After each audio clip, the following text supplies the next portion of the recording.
Hi, welcome to my YouTube channel knowledge with Ragib. तो चलिए हम लोग देखते हैं मुगल डायनेस्टी 1526 एडी से लेकर 1707 एडी तक ये चलता है। ठीक है, इससे पहले मुगल डायनेस्टी में आपको मैंने बाबर पढ़ाया, उसके बाद हुमायूं पढ़ाया, उसके बाद सूरी डायनेस्टी पढ़ाया। ठीक है, तो आप देखे थे कि हुमायूं क्या कर रहा था, 1540 से लेकर 1555 का जो पीरियड, 15 साल का जो पीरियड था उसमें वो भागता फिर रहा था, एक्साइल था। ठीक है, तो उसके सूरी डायनेस्टी के बाद अब आएगा अकबर। ठीक है, नेक्स्ट रूलर कौन आएगा, Babur, Humayun and then after then Akbar.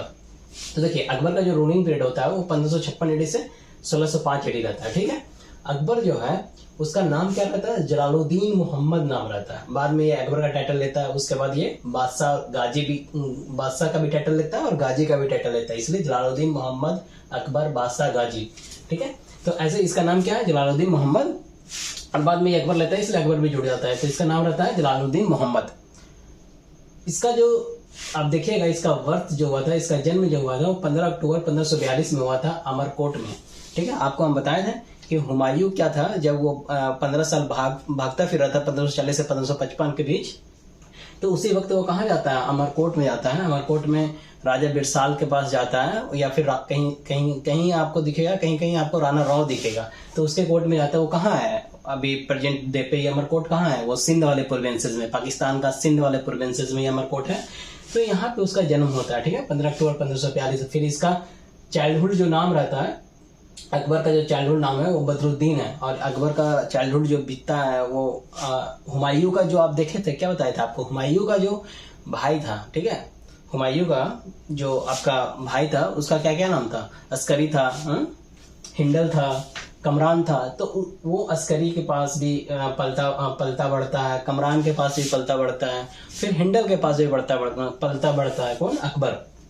तो अकबर क्या हुआ, हिंडल कौन है, अकबर का तो अंकल हो गया ना जी, क्योंकि हुमायूं का वो भाई है, और अकबर का पिता कौन हुए, हुमायूं हुए, अकबर के पिता हुमायूं हुए। हमीदा बानो बेगम इनकी माता हुई। ठीक है, और इनकी माँ, ये अपनी माँ, ये देखिए आगे बताएंगे, इनकी माँ एक धाया माँ आती है, महामंगा, उसको भी अपनी माँ मानता था, अपनी माँ से भी ज्यादा उनको प्यार करता था। ठीक है, धाया माँ जिसको महामंगा भी बोलते हैं, महामंगा जिनको धाया माँ भी बोलते हैं। तो अब देखिए यहाँ पे अकबर जो हुआ था, इसका चाइल्डहुड नेम बदरुद्दीन था। ये क्या करता है कि जो हिंडल है, हिंडल जो इनके अंकल हुए, उन्हीं की बेटी से क्या करता है, ये शादी करता है रुकैया से, रुकैया सुल्ताना बेगम बोलते हैं उसका, रुकैया सुल्ताना बेगम से शादी करता है वो। अब एक्चुअली में यहाँ पे देखिएगा क्या होता है कि इसका जो कोरोनेशन होता है, ठीक है, तो इसका कोरोनेशन कब होता है, 13 साल की उम्र में ही हो जाता है, लगभग 14 फरवरी 1556 में इसका कोरोनेशन होता है, समझे, 14 फरवरी 1556। तो ये 13 साल इसका कंप्लीट हो गया रहता है, 14 साल अभी इन करने वाला होता है, 14 साल कंप्लीट होता नहीं है, तो 13 साल और 13 साल इसका कंप्लीट होके रहता है और रनिंग में रहता है। तो 14 साल पूरा कंप्लीट नहीं होता, तो 13 साल में क्या होता है, इसका कोरोनेशन होता है, कलानौर में होता है। कलानौर कहाँ है जी, पंजाब में गुरदासपुर डिस्ट्रिक्ट में है कलानौर। तो ये कोरोनेशन जो होता है इसका, ये किसके थ्रू होता है, ये आपका मिर्जा कासिम के थ्रू होता है। ठीक है, तो ये कोरोनेशन होता क्यों है, तो आपको हम बताए थे कि अकबर जो है, इससे पहले आपको सूरी डायनेस्टी जब बता रहे थे तो बताए थे कि आदिल शाह सूरी, आदिल खान, उसी का क्या था, सेनापति कौन था, हेमू था, हेमू था। ठीक है, जिसको हेमचंद्र भी बोलते हैं। तो आप जाके पीछे देखिएगा, तो हेमू था, तो वो क्या करता है, दिल्ली पर अटैक करके उसको कब्जा कर लेता है, आगरा दिल्ली को कब्जा कर लेता है। ठीक है, अपने कंट्रोल में लेता है। दिल्ली का जो अटैक करता है उसको तुगलकाबाद भी बोलते हैं, तुगलकाबाद अटैक। ठीक है, तो वो अटैक करके जब अपने कब्जे में लेता है ना, तो उसी वक्त क्या होता है कि यहाँ पे आपका अकबर जब उसको कब्जे में लेता है तो उसके कब्जे से कैसे छुड़ाता है, देखिएगा आगे बताएंगे कि उसके कब्जे से कैसे छुड़ाता है। तो जब आपका हुमायूं का डेथ हो जाता है, जब हुमायूं मर जाता है ना, और ऐसा सिचुएशन जब चल रहा होता है, तो ये किसके साथ, आपका बैरम खान के साथ अफगान के विरुद्ध में, कहीं अफगान के अगेंस्ट में क्या कर रहा था, ये उस यात्रा पे निकला हुआ था। ठीक है, अकबर किसके साथ, बैरम खान के साथ। उसके बाद वहां पे होता क्या है कि जब ऐसा पता चलता है कि दिल्ली को कब्जा कर लिया गया है, तो वहीं पे कलानौर में ही क्या करता है, इसका कोरोनेशन करवा दिया जाता है बैरम खान के थ्रू, और आपका मिर्जा कासिम करता है। ठीक है, तो ये ऐसा यहाँ पे सिचुएशन क्रिएट होता है। उसके बाद देखिएगा होता क्या है कि बैटल जो होता है 5 नवंबर 1556 में सेकंड पानीपत का बैटल होता है। फर्स्ट पानीपत का बैटल आपको बताए थे। अब ये देखिए बैटल जो होता है 5 नवंबर 1556 में सेकंड पानीपत का बैटल होता है, जिसमें कौन होता है, हेमू जो होता है, हेमू, उसको किल्ड कर दिया जाता है। ठीक है, जब दिल्ली का अटैक, जब दिल्ली पे जब अटैक किया था तो इन लोग हार गया था, अकबर हार गया था। एक्चुअली अकबर की तरफ से कौन लीड कर रहा था, तो अकबर की तरफ से आपका तरतीब बेग खान लीड कर रहा था। ठीक है, तो हार गया था, तो तरतीब बेग खान को बैरम खान क्या करवा दिया था, एक्सिक्यूटेड करवा दिया था, मरवा दिया था उसको। ठीक है, तो अब यहाँ पे देखिए आप बैटल जो 5 नवंबर 1556 में, फिर उसको रिगेन कैसे करना है अपने को, ये तो उसके लिए सेकंड बैटल ऑफ पानीपत होता है ये। ठीक है, पानीपत का सेकंड बैटल होता है। पहला बैटल अब बाबर में होता है 1526 में, यहाँ पे देखिए सेकंड बैटल ऑफ पानीपत होता है। तो इसमें क्या होता है, अकबर जीत जाता है। ठीक है, अब बैरम खान क्या है, इसका संरक्षण बनता है, संरक्षक बनता है। अब देखिए किस तरह से इसको हराता है, उतना कहानी पे नहीं जाते हैं। तो हेमू को क्या करता है, यहाँ पे जीत जाता है और बैरम खान के द्वारा ही हेमू को फिर मरवा दिया जाता है। ठीक है, तो अब यहाँ पे उसके बाद बैटल आता है 1560 में तिलवाड़ा का बैटल होता है, जिसमें बैरम खान जो खुद इसका संरक्षक बन रखा है। ठीक है, रीगेंट बोलते हैं। ठीक है, संरक्षक मतलब देखिए जहाँ पे ये अभी 13 साल का ही उम्र में राजा बन गया है, तो ये खुद कैपेबल नहीं है ना, तो उसके जगह पे उसको एक रीगेंट शब्द आता है। तो उसको उसका रीगेंट कौन था, अकबर का रीगेंट कौन था, तो बैरम खान था। लेकिन 1560 में क्या होता है, एक बैटल होता है जो खुद अकबर और बैरम खान के बीच हो जाता है, जिसमें क्या होता है, अकबर और बैरम खान के बीच में जब एक ये वाला बैटल होता है, तो इसमें क्या होता है ना कि आपका बैरम खान जो होता है उसको डिफीट करता है, उसको हराता है। ठीक है, अकबर हराता है, उसके बाद बैरम खान को मारता नहीं है और बोलता है कि आप मक्का के हज के लिए निकल जाइए। ठीक है, लेकिन यहाँ पे क्या होता है, आप यहाँ पे देखिएगा तो इसका गुजरात में एक जगह है पाटन, पाटन में इसको मरवा दिया जाता है। ठीक है, मुबारक खान के थ्रू इसको मरवा दिया जाता है। इस षड्यंत्र रचती है महामंगा। ठीक है, जो इसकी सेकंड माँ के तौर पे बोल सकते हैं, अपनी माँ से भी ज्यादा उसको प्यार करता था महामंगा को, या उसी को धाया माँ बोलते हैं। तो उसके थ्रू वो मरवा दिया जाता है। ठीक है, उसके बाद ये बैरम खान की बीबी जो होती है, बैरम खान की जो वाइफ होती है, उसका नाम रहता है सलीमा सुल्तान बेगम। तो फिर वो क्या करता है, जब ये मर जाता है बैरम खान, तो अकबर जो है सलीमा सुल्तान बेगम से भी शादी कर लेता है, और सलीमा सुल्तान बेगम और बैरम खान का ही बेटा रहता है आपका, जो आप आगे आएगा तो बताएंगे। इसको बैरम खान को एक टाइटल भी देता है, खाने खाना का टाइटल देता है। ठीक है, अकबर देता है बैरम खान को भी खाने खाना का टाइटल, और बैरम खान का जो बेटा होता है उसको भी खाने खाना का टाइटल देता है अकबर। तो उस दोनों को लेके आ जाता है। ठीक है, अब यहाँ पे देखिए आप, फिर 1560 से 1562 का जो पीरियड होता है, यहाँ पे क्या हुआ कि अभी तक ये रूल कर रहा था किसके अंदर, बैरम खान के अंदर, लेकिन जब ये मर गया हटा, तो उसके बाद ये किसके अंदर रूल कर रहा है, महामंगा के अंदर, जिसको धाया माँ भी बोलते हैं। इसी का बेटा था आधम खान। ठीक है, आधम खान इसी का बेटा था। तो ये 1560 से 1562 का पीरियड को क्या बोलते हैं, कटेन रूल या पर्दा रूल बोलते हैं, या पेटिकोट रूल बोलते हैं। ठीक है, या इसी को हरम रूल भी बोलते हैं। तो ये बेसिकली महामंगा के थ्रू ही गाइडेड हो रहा था और अकबर सारा काम कर रहा था। ठीक है, तो ये आदम खान को पर्सनली अकबर मार देता है। आदम खान को क्यों, क्योंकि आदम खान जो है इसका जो प्राइम मिनिस्टर रहता है ना, उसको मार देता है। ठीक है, अगथ, तो उसको इसके प्राइम मिनिस्टर को वो मारता है। खैर उतना नाम आपको जानना नहीं है, अतगा खान रहता है, अगत खान, तो उसको इतना नाम नहीं जानना है। तो एक्चुअली इसका पोस्ट बहुत अच्छा नहीं मिलता है। ठीक है ना, आदम खान जो इस तरह का पोस्ट चाहता है उस तरह का पोस्ट इसको नहीं दिया जाता है। तो महामंगा भी क्या होता है, इससे नाराजगी होती है, क्योंकि महामंगा के ये का कौन था, बेटा था आदम खान। ठीक है, तो अकबर, और बहुत बार क्या होता है ना, अकबर को ये क्या करता है कि थ्रीट भी करता है, जिसके वजह से भी अकबर इसको 2 बार इसको टेरेस से फेंकवा दिया था, फिर पर्सनली इसको किल भी कर देता है। ठीक है, तो ये सह नहीं पाती है महामंगा भी, इसके मरने के बाद 40-42 दिन के बाद ये भी मर जाती है। उसके बाद देखिए 1562 में फिर क्या करता है ये अकबर, एबोल्यूशन करता है, खत्म करता है स्लेवरी सिस्टम को। उसके बाद 1563 में अकबर क्या करता है, पिलग्रिम टैक्स को खत्म करता है। फिर 1564 में क्या करता है, जजिया टैक्स को खत्म। क्या ये पिलग्रिम टैक्स जो खत्म करता है वो सारे का खत्म कर देता है, नहीं, हिंदू पे ये चाहता है हिंदू और मुस्लिम को बॉन्ड करना, ताकि क्या हो, एक विशाल अगर साम्राज्य हमको खड़ा करना है, तो ये इसका राजनीति था कि हिंदू और मुस्लिम को क्या करना है, एक साथ लाना है। तो जो इसका रूलिंग आप देखिएगा ना, तो अब कश्मीर से लेके गोदावरी तक, साउथ में गोदावरी तक था। ठीक है, बंगाल से लेके अफगानिस्तान तक इसका पूरा, इसका रूलिंग पीरियड में पूरा ये साम्राज्य इसका अपना था, फैला हुआ था। ठीक है, तो ये पिलग्रिम टैक्स जो होता है, पिलग्रिम टैक्स, उसको क्या किया था, हिंदू का पिलग्रिम टैक्स को एवोल्यूशन किया था, खत्म किया था 1563 में। ये डेट याद आपको रखना है, क्योंकि अरेंज करने के लिए आपको दे देता है। 1564 में क्या करता है, जजिया टैक्स, हिंदू से जजिया टैक्स हटाता है, एक तरह का टैक्स है ये, और ये जो है पिलग्रिम टैक्स भी है कि आप जब तीर्थ यात्रा पे जाते हैं, मतलब आप कहीं आप अपना सैक्रेड प्लेस पे जा रहे हैं ना, तो उसके लिए एक कर देना पड़ता था, एक टैक्स देना पड़ता था, ठीक है। फिर स्लैबरी हटाता है, पिलग्रिम हटाता है, जजिया टैक्स, ये छोटा छोटा पॉइंट आप तो जानते होंगे ये सारा। उसके बाद ये किसका फॉलोअर था, ये किसको मानता था, शेख सलीम चिश्ती को मानता था, ठीक है, शेख सलीम चिश्ती को मानता था। लेकिन हमेशा ये मोइनुद्दीन चिश्ती के दरबार पे जाया करता था। ये सारे सवाल पूछे हुए हैं, ऐसा नहीं है कि कुछ भी ला के डाल दिया हूँ मैं यहाँ। ये मोइनुद्दीन चिश्ती के दरबार पे अक्सर ये क्या करता था, विजिट किया करता था। और शेख सलीम चिश्ती क्या था, शेख सलीम चिश्ती का ये फॉलोअर था, मानता था।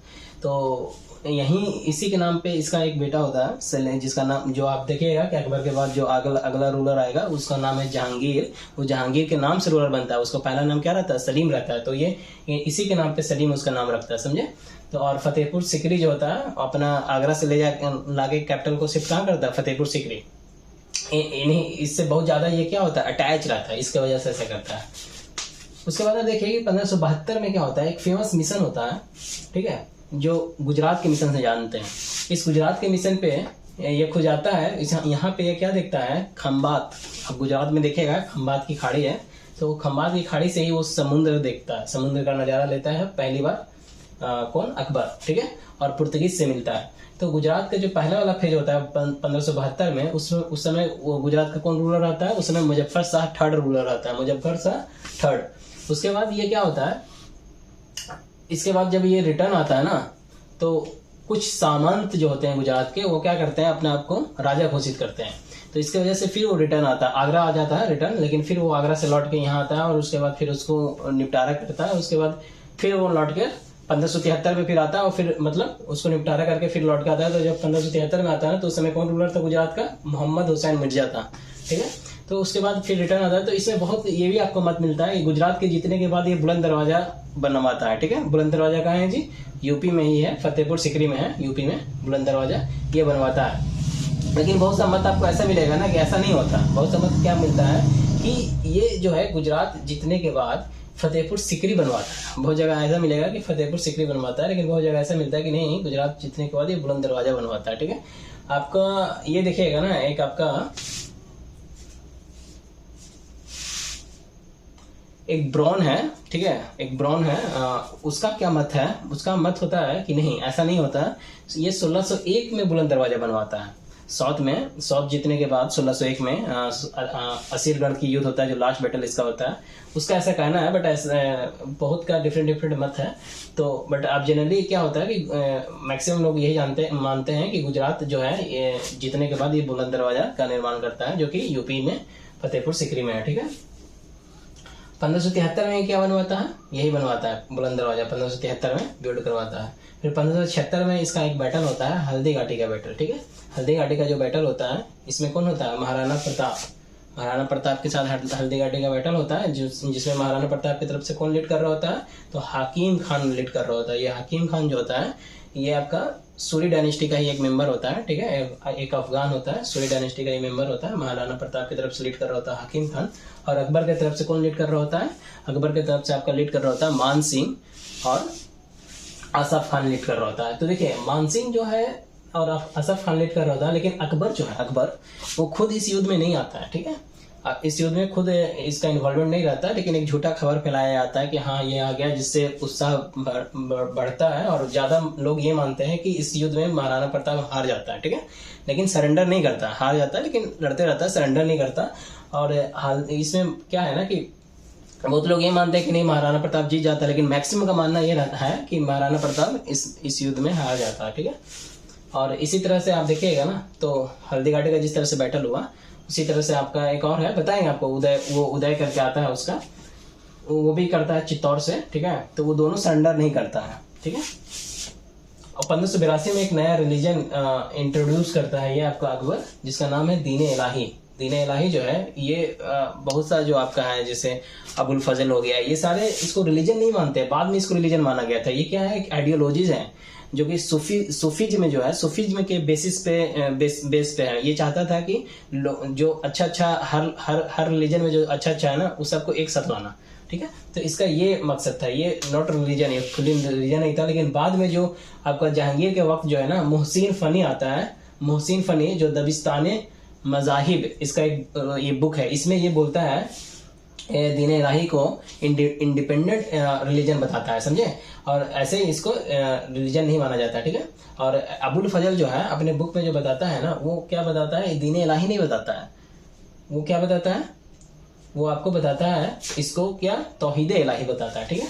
तो एक इसमें लगभग 19 लोग जो हैं, 19 लोग, नॉट मोर देन 19, सो 18 से 19, कुछ जगह आपको दिखाएगा। अबुल फजल जो अपने बुक में बताया ना, लगभग 18 लोग को मेंशन किया है कि ये रिलीजन को, दीन इलाही रिलीजन को अपनाए हैं लोग, ठीक है। लेकिन बहुत जगह आपको ये दिखेगा कि 19 से ज़्यादा लोग नहीं अपनाए, मतलब मैक्सिमम कितना हुआ, 19 हुआ। तो 19 लोग अपनाए हैं दीन इलाही, जिसमें से एक हिंदू मात्र था जो दीन इलाही अपनाया था, वो कौन है, बिरबल, जिसका एक्चुअल नाम क्या है, महेश दास, ठीक है। यहाँ पे जो लास्ट रूलर जो हेमू था ना, वही था जो दिल्ली पे बैठा था। लास्ट हिंदू रूलर अगर देखिएगा कौन है जो दिल्ली पे बैठा है, तो वो हेमू था, ठीक है, दिल्ली पे रूल करने वाला। और 14वां विक्रमादित्य का टाइटल यही लिया था। लास्ट लेने वाला विक्रमादित्य का टाइटल कौन था, ये हेमू ही था, हेमाचंद्र जिसको बोलते हैं, ठीक है। अब देखिए इसके राइन में, इसको राइन को क्या बोलते हैं, अकबर के राइन को गोल्डन ईरा ऑफ लिटरेचर बोलते हैं, समझे, क्योंकि इसका लिटरेचर बहुत ज़्यादा पिक पे था, डेवलप हो रहा था। क्यों, क्योंकि ये एक ट्रांसलेशन डिपार्टमेंट भी लाया था, पर्सियन, कुछ बुक को पर्सियन में ट्रांसलेट करवा रहा था, हिंदी का, दोनों का वो क्या कर रहा था, हिंदी का भी और पर्सियन का भी, दोनों का इसमें ग्रोथ हो रहा था। तो इसके ईरा को क्या माना जाता है, लिटरेचर का गोल्डन ईरा माना जाता है, समझे। ये इंट्रोड्यूस किया था एजुकेशनल रिफॉर्म भी, जैसे आपका ज्योमेट्री हो गया, हाँ, आपका और भी बहुत सारा ये डाला था, मेंसुरेशन हो गया, ठीक है। तो ये सारा वो टॉपिक वो लाया था। तो एजुकेशनल में रिफॉर्म भी किया, ट्रांसलेशन डिपार्टमेंट भी लाया अकबर, समझे। और इसके समय क्या था, इसने एक पर्सियन में ट्रांसलेट करवाया था, महाभारत को पर्सियन में जब ट्रांसलेट करवाया गया, तो उस पर्सियन में ट्रांसलेट किया हुआ बुक का नाम क्या है, रजमनामा नाम है, ठीक है। इसको कौन किए हैं, बहुत से, देखिए महाभारत बहुत बड़ा है, तो कुछ पार्ट को कोई किया, कुछ पार्ट को कोई किया, उस सबको एक साथ ला के जोड़ दिया गया, तो उसी बुक का क्या नाम है, रजमनामा। तो ये पर्सियन में ट्रांसलेट किया गया है महाभारत को। तो इसमें आपको अब्दुल कादिर बदायूं भी किया है, ठीक है, बदायूं भी किया है, फिर अबुल फजल भी किया है, फैजी भी किया है। जो ट्रांसलेशन डिपार्टमेंट लाया गया था ना, वो फैजी की निगरानी में लाया गया था। तो एक्चुअली ये सारा इसमें आपको देखने को मिलेगा, समझे।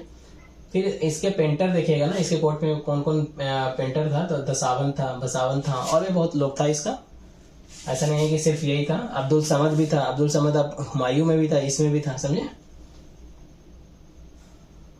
तारक चंद भी था, बहुत सा था, और भी था, महेश भी था, बहुत सा था।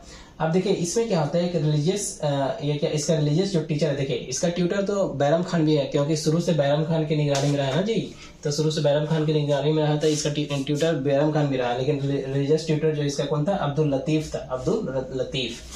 तो ये छोटा सा आपको डाला हूँ, बाकी इससे जो भी और कनेक्टेड है मैं आपको अगले वीडियो ला के बताता हूँ, ठीक है। होप आपको समझ में आया होगा।